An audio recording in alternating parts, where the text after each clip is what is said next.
ito, Chairman, kung pwede bang ilagay sentensya ng mga auditor, no? Na nakikikahots, pwede po ba 'yon, Chairman?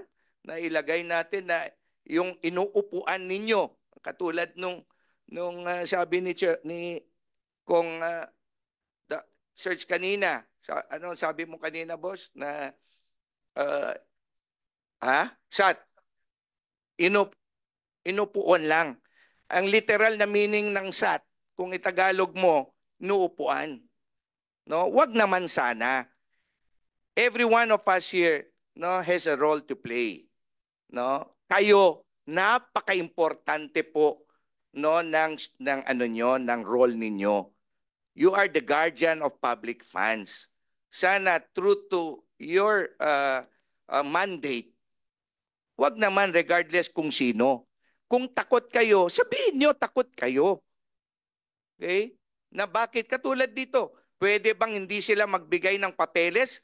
Ganun-ganun na lang yon. Ibig sabihin, absuelto ka na pag walang nagsasubmit ng papeles? Kaya yung tanong ko palagi sa iyo kung hindi nagsubmit at magkano ba ang nawala? Magkano ba ang nawala? Kasi we don't have to prove anything here anymore. 12 hearings, 11 hearings, 10th hearing, sufficient na sana yun Kaso may mga issues na sa inyo manggaling, and of course, sa land bank. Ang land bank, paulit-ulit, no? Na sinasabi, hindi sila makapag-disclose. And of course, one of my provision na mga may amend diyan, hingin ko na maging exempted ang government funds when it comes dito sa nila na ano nila na bank secrecy. Kasi 'di ba ang COA naghihingi kayo na iplasta ninyo ang pangalan, name of project, amount, sino ang nag-i-implement, duration of contract, 'di ba nakalagay lahat 'yan sa mga projects, tama o mali? COA, tama o mali ako diyan? Tama, Sir Chair. Tama. Kasi gusto natin ng transparency and accountability. No? Kaya bakit? Anong purpose na nilalagay mo yun? Para alam ng tao na itong proyektong ito galing sa gobyerno, ito ang tinatayo, ganito katagal gagawin to, under sa ganitong agency ito. So anong pagkakaiba niyan sa dineposit nila na account ng pera na yan na proyekto, dineposit mo sa land bank? Sinabi mo na nga 8.9 million. Tanungin ko lang sa land bank yan. Totoo bang may 8.9 million ang sinasabi dito na project? Kung isasagot ng land bank, hindi namin masasagot yan. Kasi pera ng gobernador yan. Siya ang dapat magsabi sa amin na i-disclose namin. Mukhang hindi naman yata tama.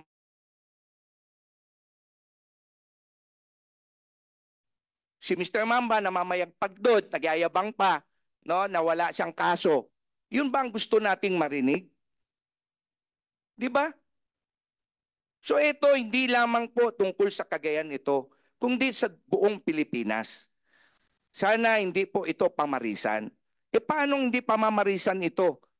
Siyempre kailangan may mananagot. Pero kung walang mananagot dito, definitely pamamarisan. Kung may magnakaw at hindi niya sasagutin yan sa korte at hindi makukulong, pag may nakaalam yan na ninakawan at hindi sumagot yung nagnakaw, gagayahin yan, auditor. Ganun lang po yun kasimple. Siguro naman it will not take a genius to realize that. Di ba? Tama o mali ako dyan? You're correct, Sir Chair.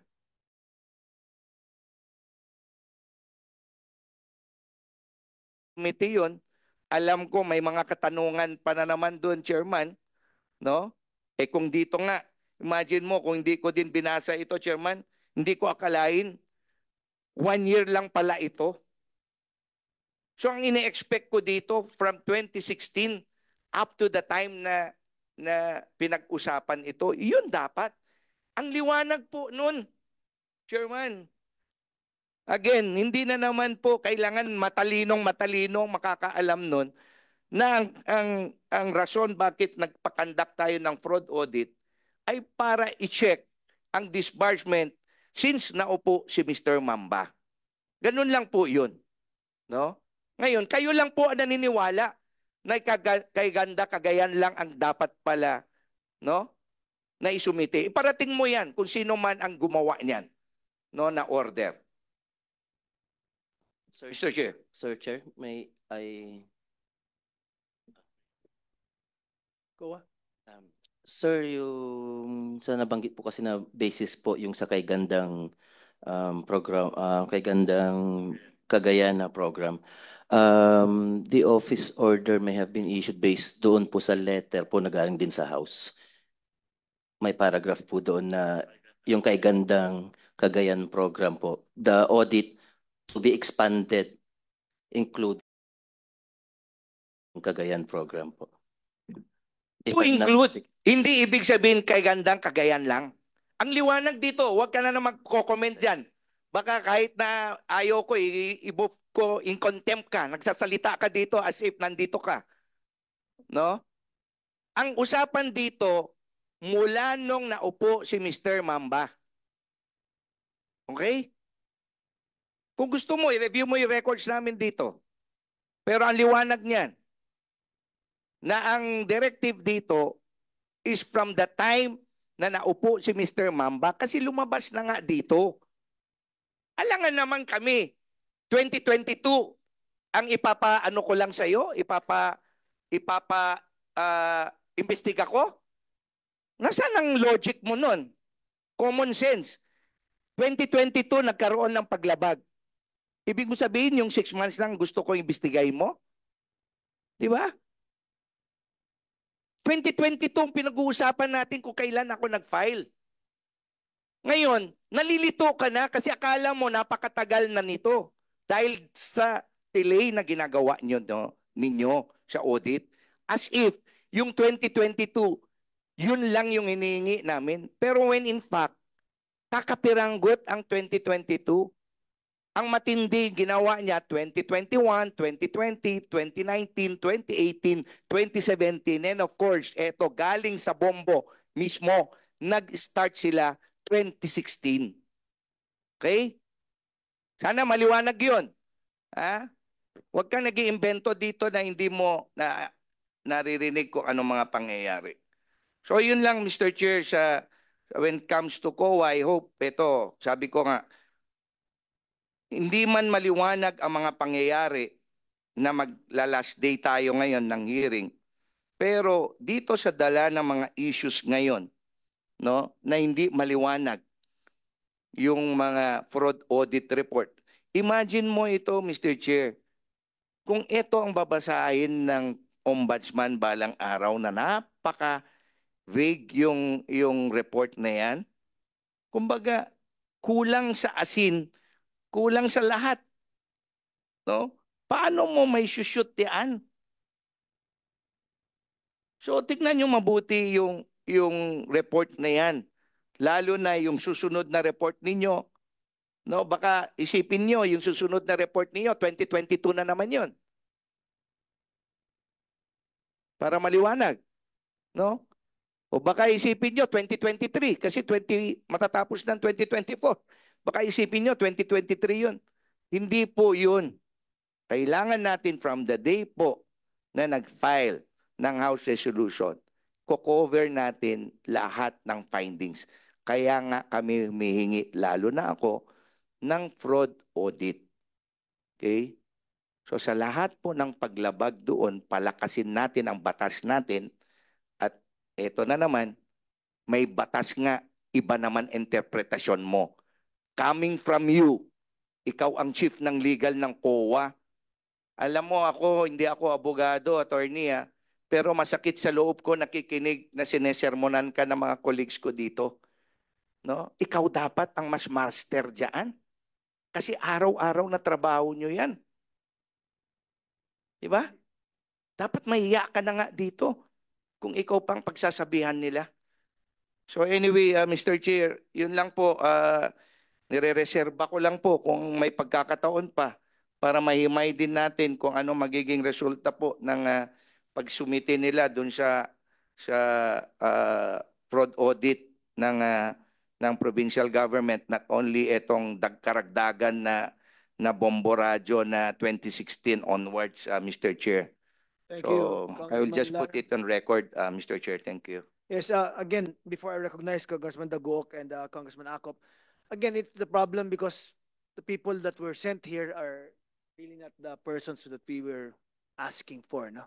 But I also understand the dilemma of the representatives of COA, so, pasensya din. Congressman Daguok? Thank you, Chair. So, doon ba sa sa record ninyo from 2016 onwards before nangyari itong na-file yung resolution para matingnan yung paggamit ng pera sa probinsya, normal yung lahat ng mga report from 2016 to halimbawa 2020 sa record ng COA, may resident auditor naman kayo doon, tama po ba? Yes po, Sir Chair. So wala kayo nakitang problema sa mga audit report nila from 2016 halimbawa to 2020, wala. Normal yung covered lahat, authorized lahat yung mga expenses. Sorry, sir, but I cannot provide the answer kasi wala po yung resident auditor po makakasagot. Wala po yung resident auditor dito, sir. Kasi kung nag-fraud audit lang kayo nung na-file yung resolution, I assume na normal lahat. Kasi kung may nakita na kayo kaagad, halimbawa 2017, 2018, may nakita kayong problema, di dapat bago nagiging congressman si Congressman Jojo, may ginawa na kayong fraud audit. So, considering na wala kayong ginawa, I assume na normal yung paggamit nila ng pera sa probinsya doon sa mga audit report, mga prior years. So, may problema talaga yung palagay ko may problema yung naka-assign doon na na auditor. Thank you, Congressman Daguok. Chair. Chairman Akop? Chair, due indulgence lang kay Chairman Angkop. Gusto ko lang i-point out po ito, Go ahead. no? May nagparating po kasi dito, no? Kaya ako tinatanong kanina kung nandito si Rogie Sending, nandito po ba siya? Is Mr. Sending present? Comsec? Wala, di ba? Comsec? Wala siya, no? So nag-offer ba siya ng rason bakit hindi siya nag-attend ngayon? None, Mr. Chair.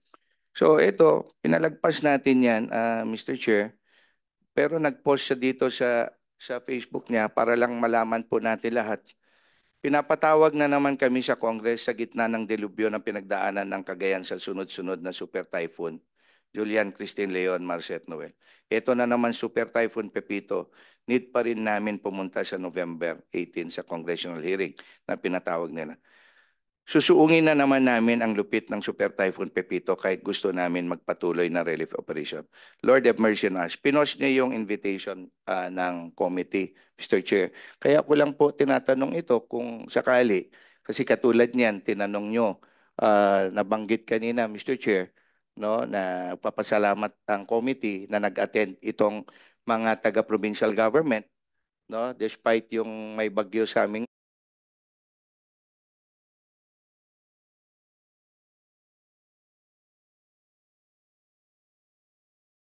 mga comments is unnecessary, no? Lalong-lalo na katulad ko, kailangan ko din mag-attend ito kahit kasalukuyan na nagbibigay din kami ng tulong doon. Hindi po kailangan ako ang pumunta doon para magbigay ng tulong. No, yung tulong po kahit wala ka diyan, Mr. Sending, no? Tuloy po 'yan kasi may mga taga-provincial government na mas marunong pa sa'yo. No? Kaya gusto ko lang po malaman nila yan. We've been doing this for the past how many weeks na, Mr. Chair. Sariling pondo po namin, hindi po namin kailangan magpakita dyan na makita nila na nagbibigay po kami ng tulong. No? Ang tao po mas maniniwala na nagbibigay ka ng tulong kung hindi ka naman makita dyan. No? So I just so lang, Mr. Chair. Thank you very much. Your manifestation is noted, Congressman Lara. Now recognize Chairman Akop, sir. Thank you, Mr. Chair. COA, your mandate is to safeguard public funds from irregularities generally. Tama po ba? Tama po, Sir Chair.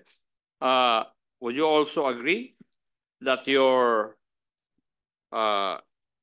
inefficient performance of your functions would contribute to perpetuate the illegal use of public funds?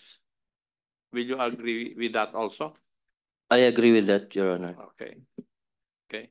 Now, would you also agree that delays in your fraud audits will undermine the principles of accountability and transparency? Yes, Your Honor, I agree. I agree. Now, your answers to these two questions would tell you na may mali yata sa ginagawa po ninyo. Di po ba? Insofar as the Cagayan issue is concerned. Would that be correct? Sir, yung Kasi, po ng- for your information, September of 2023, inutos yung mga fraud audit, if I remember it right. And sinabi nyo po kanina, 9 months yung period sa inyong rule book na matapos. 9 months have passed, you haven't finished your audit. 14 months, hindi pa natatapos yung audit sa Cagayan. There is what we call inordinate delay on the part of those people who have conducted the fraud audit. Would you agree with that? Sir, yung sa 9 months, sir, yung po yung timelines. And if Alam ko po yun. Sinabi nyo kanina, nakikinig po And ako sa yung kasagutan ninyo. Pero sinasabi ko sa inyo ngayon na lumampas na kayo sa 9 months. Di ba? Would you agree? Kasi hindi nyo natapos within 9 months, September of 2023. So ang 1 year sa September of 2023 minus 3, dapat sa July. Dapat natapos kung 9 months, yung period na sinasabi po ninyo. Di po ba? Sir, yung 9 months po, sir, yun yung sa ND na po, sir, yung pag-appeal. But excluding pa po yung pag-conduct po ng fraud audit investigation, sir. Kaya nga, di overextended na kayo. Di po ba? Kung 9 months kasama na yung appeal, dito nga, hindi nyo pa natatapos yung fraud audit eh. Di ba? Overextended na kayo from your 9 months. Sir, Chair, yun po yung sa pag-appeal sa ND po. Hindi pa po yung pag-conduct ng fraud audit, Sir Chair. Ang sabi po ninyo kanina, nung tinanong ko kung ano katagal yung kwan, hanggang dun sa umabot dun sa appeal dun sa commission, sabi nyo 9 months kanina. Eh dito, sa pag-conduct lang ng fraud audit, lumampas na kayo na 9 months eh. Di ba? Yes, Sir Chair. Yes, lampas na kayo sa required time dapat. And this is a delay. Tama? We apologize for the delay, Sir Chair. No, I'm not asking for your apology. Eh kasi dapat, kumbaga tawagin namin dito inexcusable or inordinate delay sa legal parlance. Tama, attorney? Correct, Sir Chair. Yes. Kasi the delay may be intended. Pwede ba? Maaari po ba? Sa COA? The delay may have been intended by your special audit team. No, Sir Chair. What is your evidence?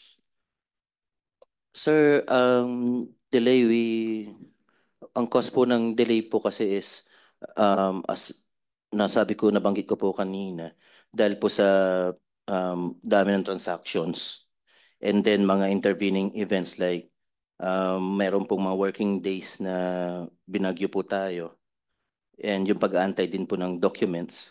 Alam po ninyo, kung gusto natin, may paraan. Di po ba? Hindi ka nag-agree na the delay may be intended. talagang clear mo kaagad yung special audit team mo eh. Di po ba? Pero you do not agree that delay may have been intended. Halimbawa, yung special audit team mo, nakausap ni Governor Mamba, i-delay nyo lang yan kasi may purpose siya. Hindi ba pwedeng mangyari yun? In the realm of possibilities, pwede po mangyari po yun. Yun nga yung tanong Sir ko, Chair. hindi ba? The delay may have been intended. Eh, sagot mo kaagad, hindi. Clear mo kaagad yung special audit team mo eh. Why? Because kung ako si Governor Mamba, yun ang gagawin ko. Kakausapin ko yung special audit team, i-delay mo lang ng i-delay hanggang makapag-file ako ng certificate of candidacy ko. And even if you ask COMELEC, pag na-delay yon, he cannot be disqualified. Kasi kung i-final yung kaso no July because of your fraud audit report, chances are dapat na-disqualify si Governor Mamba. Pag nagkaroon ng ruling ng ombudsman before the filing of certificate of candidacy. Di po ba, Mr. Comelec? Tama po yun? That's correct, Mr. Chair. Yes. Kaya, Mr. Attorney, hindi ako naniniwala sa iyo. Kasi, liniclear mo agad yung tao mo eh. Speculative lang yung una kong tanong, bagsak ka na eh. Di ba? There's a very big possibility na kinausap yung team mo na i-delay. Kasi merong objective si Governor Mamba that cases will not be filed against him before he files his certificate of candidacy. Hindi na siya madi-disqualify unless magkaroon ng disqualification after the filing of cases before his election. Tama ba, Comelec? That's right, Mr. Chair. Yes. Kayo naman, COA. Thank you, Mr. Chair. Thank you, Congressman Akop. For the record, Mr. Chair, I would like to manifest that one of the amendments should be in section 40, yung lagyan natin ng paragraph 3 na penalty doon sa mga taga-COA handling, no? Special fraud audit na prescriptive period within which they will decide. Kasi biruin mo, Mr. Chair, no? In the case of electric cooperatives, we are implementing the rural electrification program of the government. And in doing so, we are using government funds from GAA. So yung resident COA na nasa National Electrification Administration, kung hindi ka makaliquidate kaagad within the year, no? Hindi ka po pwedeng releasean ng panibagong subsidy doon sa mga succeeding sitios and barangays unless and until na maliquidate mo. Ngayon, after sa submission ng liquidation, pag may nakita daw na sobra, halimbawa yung na-release na pondo 100 million, tapos after na na-implement mo yung halimbawa 10 sitio yon, ang nagastos lang ay 90 million, ibalik mo muna sa NIA yung 10 million. Tapos sa inyo, from 2016 to onward, wala man lang eh. So, medyo inconsistent yon sa mandato ninyo. Kaya may mga post na ganon. Yung Congress pa ngayon, yung kami na nga naghirap na matulungan kayo, maobliga kayo sa trabaho ninyo, kami pa ang sinisiraan na kahit bagyo nagpapatawag kami dito. Kung ginawa nyo yung trabaho ninyo, Mr. Chair, wala sanang post against us. Bakit pa namin ipatawag yung ganitong hearing? Bakit pa mag-file si Congressman Jojo Lara kung paghingi niya ng dokumento, public documents galing sa inyo, available na kaagad? Pinipwersa pa kayo na gawin yung trabaho ninyo na sa mandato ninyo, that is motu proprio on your part. Kaya nga nasabi ko kanina na yung SAT ninyo ay inuupuan. At saka yung dosis tikom ay tikom yung bibig ninyo. At saka yung panis, seksyon to, na nilagyan na ng punishment, no? Yung kaukulang penalty sana na may power yung komisyon, hindi nyo ginawa. Kaya nasabi ko na panis kayo. Thank you, Congressman Dagok. Any other question for COA before we proceed with COMELEC? Wala. Mr. Chair, can I proceed with COMELEC? Some questions for COMELEC lang, no? Sir, ito yung, kasi in this particular case po, may expenses, may releases of funds ang provincial government without the approval or without the exemption granted by COMELEC. Tama po ba? Tama po, Mr. Chair. Yes, sir. Now, my question is, may authority ba si COMELEC to stop it on their own if there was a report of something? Wala po. Wala. Wala pong authority yung Now, COMELEC to stop yung okay. distribution. Can we include that siguro? Can you submit to us or to this committee some form of recommendation na in terms of legislation pwede din mailagay to grant that authority also to COMELEC?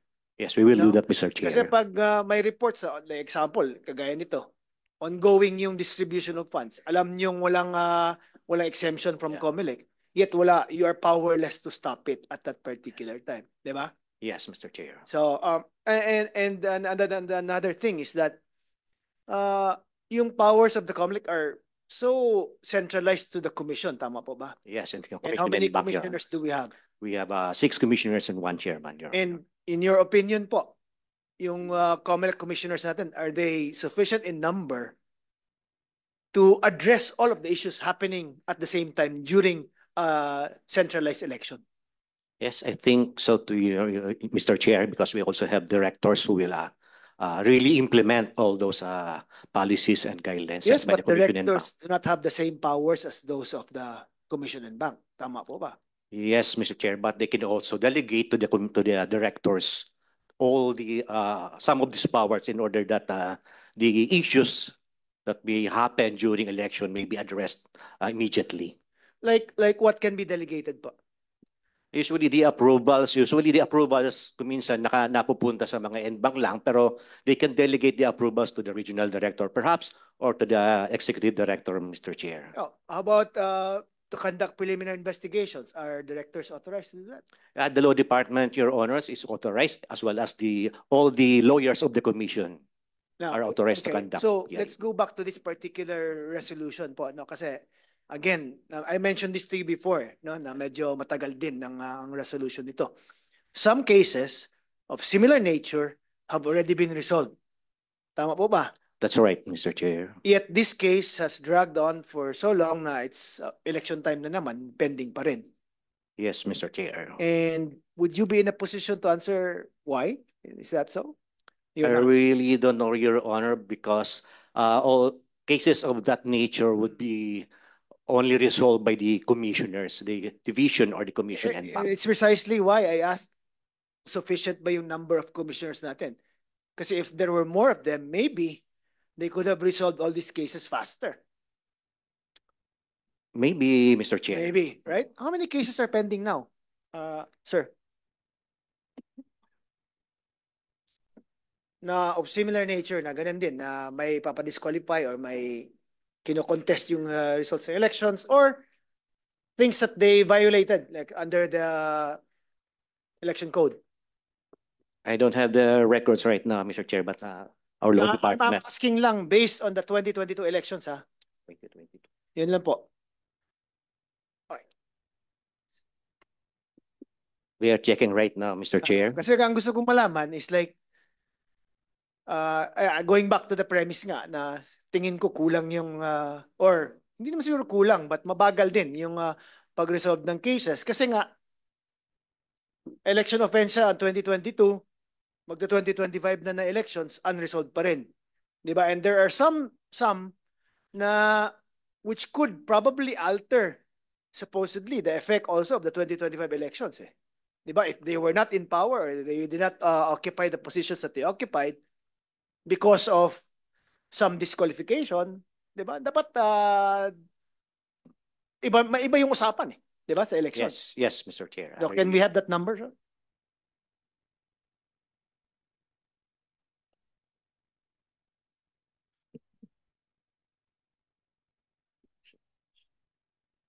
before we get the information, can we go to other issues na lang? Like, what about cases that, can you give examples of cases that COMELEC may, on their own, motu proprio start, sir?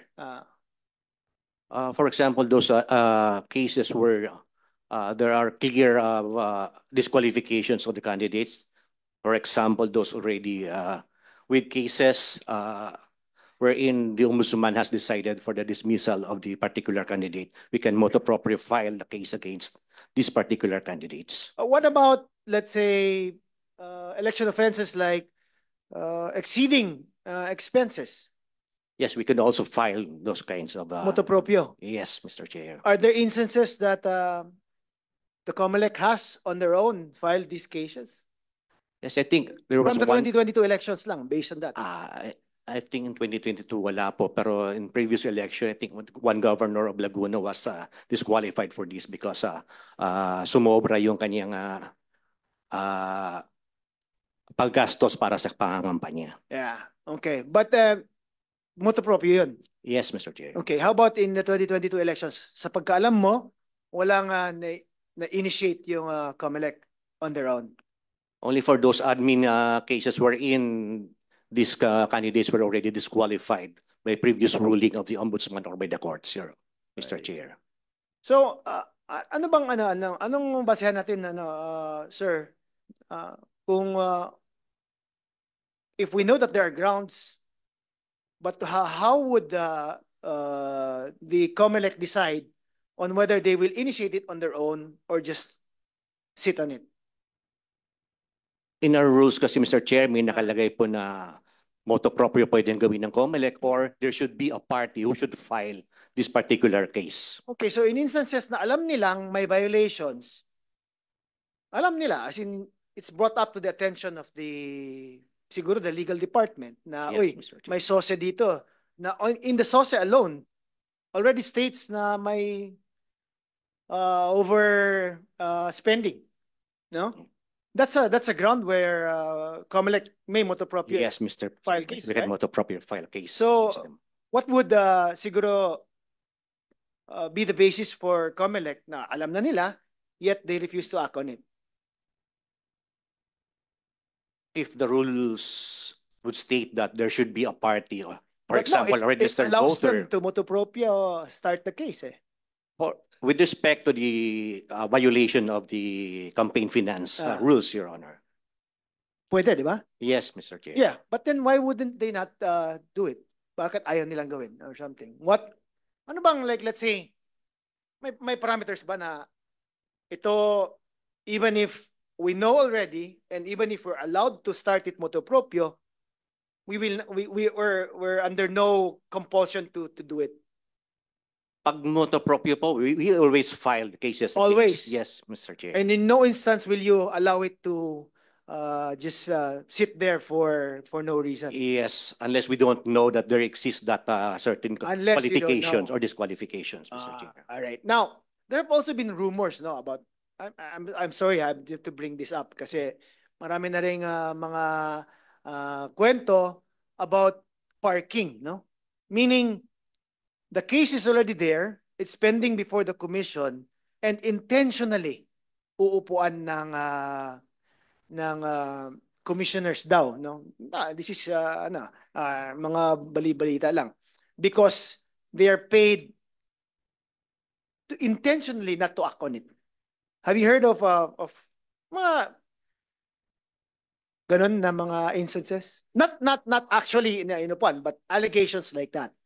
There were allegations like that, but I don't have a personal knowledge if I'm sure. that is true or not, Mr. Yes, Chair. yes, because it's difficult naman to impute that on the commissioners, Yes, Mr. Chair. because they may have one reason or another for not resolving it on time, right? Yes, Mr. Or Chair. not resolving it speedily. Huh? But in this particular case po, like I mentioned this also before, na the issues are kind of clear-cut, no? There was spending on the part of the provincial government. There was no exemption granted by the COMELEC. It was during a prohibited period, and yet here we are still hearing this particular matter on our level. And in fact, yung COMELEC supposedly na alam na rin nila itong mga issues na to, has also deemed, submitted na ba for resolution yun? Submitted na? Yung ano sa COMELEC? Bank na.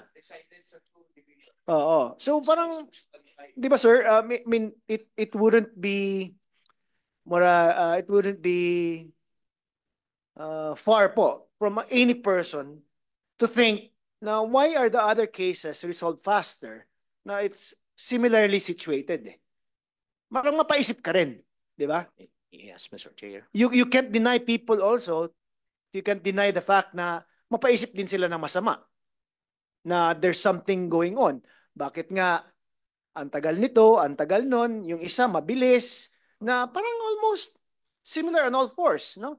Na ano nangyari doon, also nangyari dito. But in this particular case, mabilis ang resolution nito, ito naman hindi. Bakit po may mga ganun?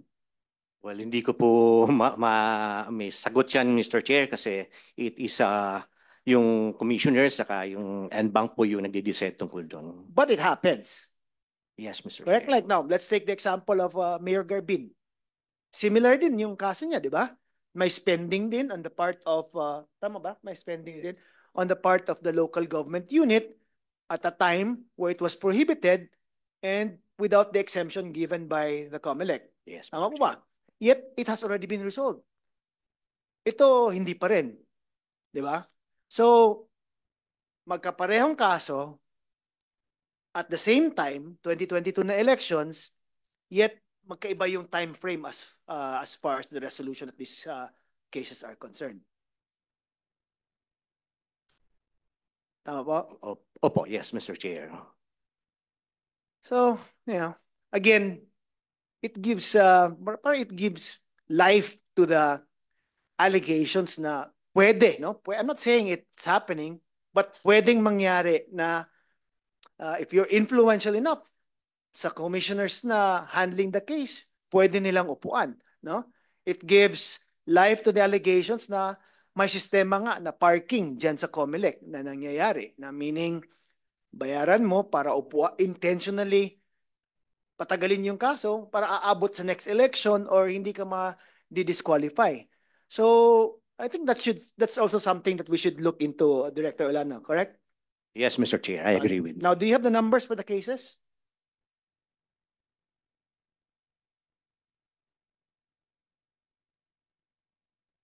Yeah. For the cases filed with the NBank, there are a total of 568 cases and 509 are already resolved. Yes, and for 509 out of 568. For the All these division- are 2022 elections, no? Yes, Mr. Okay, limit natin doon. Okay. Yes, Mr. Chair. So, And for the division, 903 cases filed, resolved is 861. sa division 900 Yes, Mr. Chair. something and 861 ang Na-resolve. na-resolve. So may possibility pa from the division it goes up to the The NBank. NBank. Di ba? So yung 500